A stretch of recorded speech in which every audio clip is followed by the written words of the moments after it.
Okay, I'm recording it now. We got this.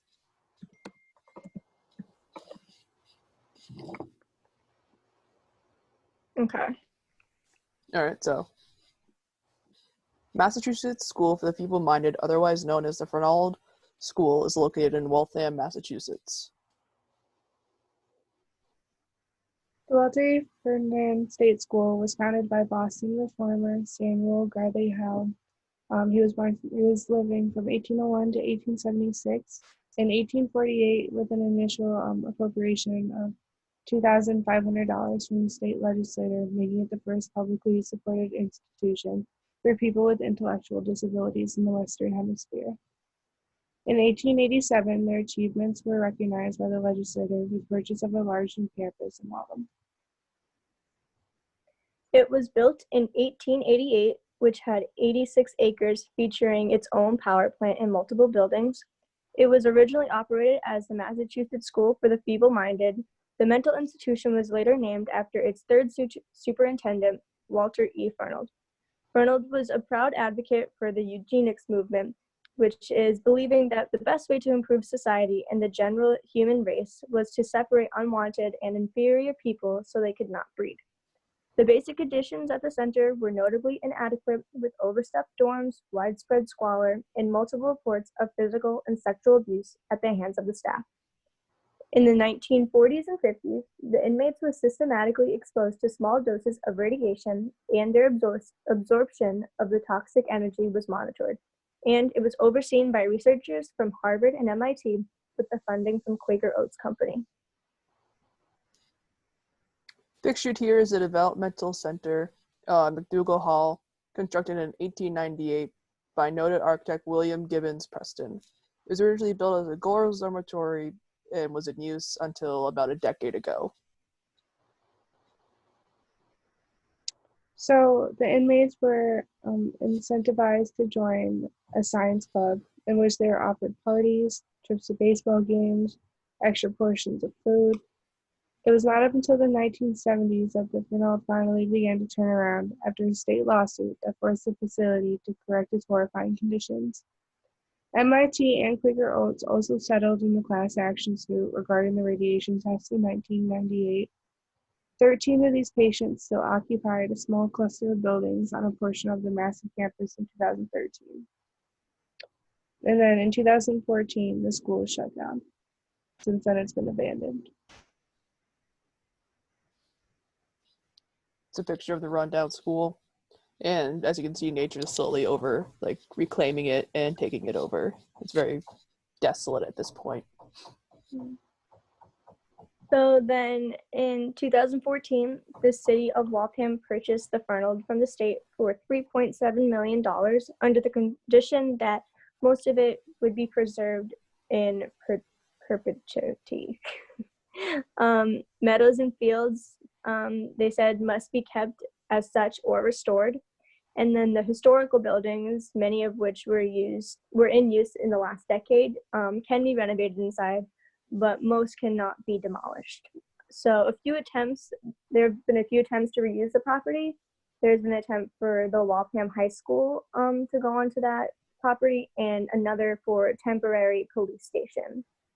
This has revealed that the city was unable or unwilling to adhere to the agreements that it has made, and none of which did follow through. So yeah, here are more photos.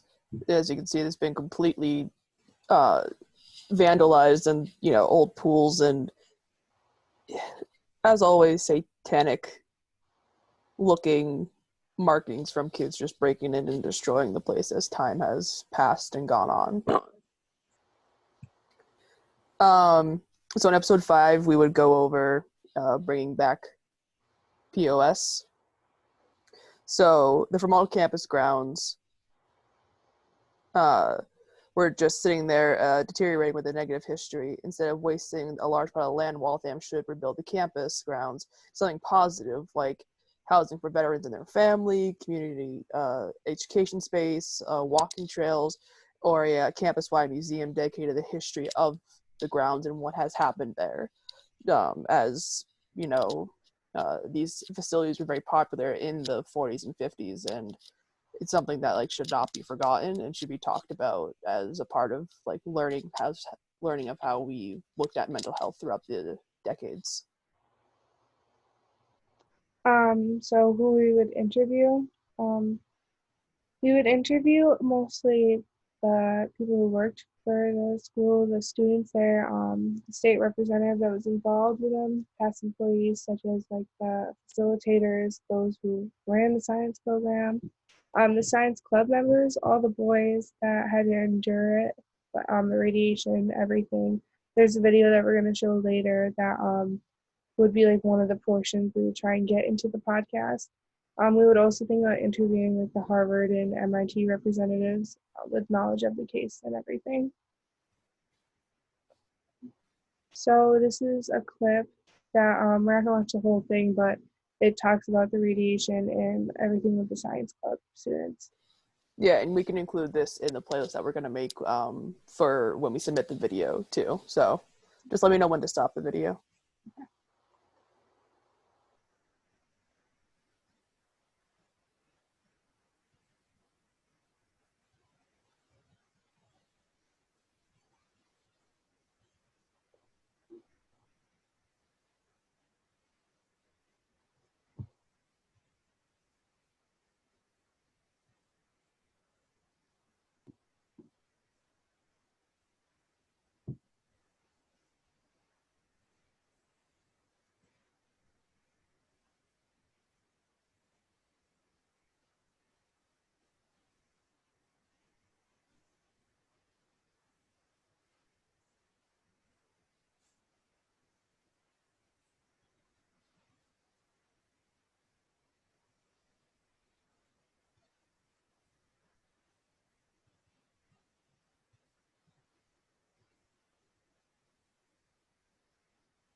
So yeah, we would include that video and possibly search out those interviews for those things.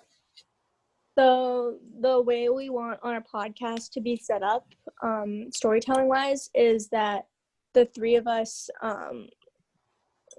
would narrate different portions of the podcast while intertwining interviews with, like Parker said, different employees, anyone that was a part of the science club, family members, and representatives that have some information from like MIT, Quaker Oats, and stuff like that. So that would be a cool thing to intertwine within the podcast. Sounds, we'd use sound bites from past documentaries like we just showed, and past interviews, because I know that it has been some time for some of the people, especially employees and science club members.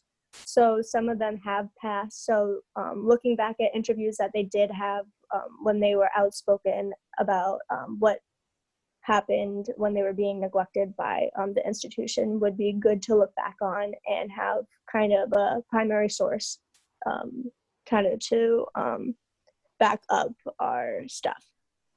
So music, I think music is a really big part of how stories are being told. Obviously narration helps, but I think music sets the tone, and we use music in different ways, like transitioning from a narration to an interview, or just transitioning topics in general. Obviously this is not a fun and happy, lighthearted story. I think we'd be using a lot of dark music that creates suspense and stuff like that. Nothing too happy. Yeah. And we would tell the story in weekly releases to keep the audience, wanting more each week, and while also giving us time to put in extra facts that we find along the way. And we plan to put these episodes to be about 45 minutes to an hour long. That way we can get the most information that we can, and so that we can have good segments of us investigating, as well as in putting in these clips of interviews and stories that have been told in the past. And as for narration, we would cycle through each of us to do an episode. So it would be between Kara and myself and Parker, and we would take turns doing our own bits for the episodes. I think during a podcast proposal, you have to show that what makes yours different from the rest. And I think what makes ours different from the rest is the use of primary sources. Like if we had the time, we could go into archives from funding from Quaker Oats, MIT, Harvard, stuff like that. There's definitely some within the city of Waltham that we could look back on. Obviously, interviews with the people that were involved within the science club, and obviously employees who lived the story. I think that would be cool to look back on. And obviously, looking at a way to use this place of history and make something new out of it.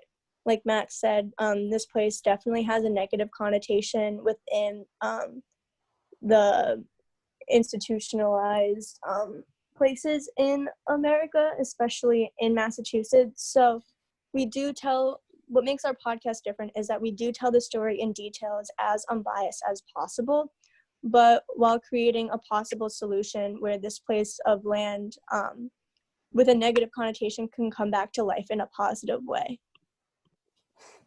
For sure. Yeah, that's it.